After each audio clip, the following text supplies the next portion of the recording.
زم په دفتر کې نن د کباب خلک روز پخوي، څوک څه پخوي، څوک غوښه پخوي. نن زمونږ ملګري وایي چې مونږ کباب کوو، او دا زمونږ د ډاکټر سود مشهور کبابي ناصر خان دی.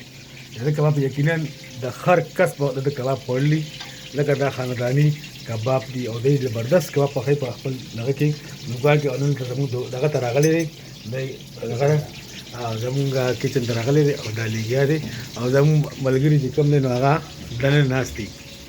البته زمونږ مختلف مزارې ښیي هغه وخت چې کوم څنګه پخېږي څنګه چلي. کباب دی د ټیسټ لپاره. ناظره دې کباب کې د څه څه دغه چولي دي قربانه؟ دې کې خو ادرک دي، ټماټر دي، پیاز دي، دانه ده، زیره ده،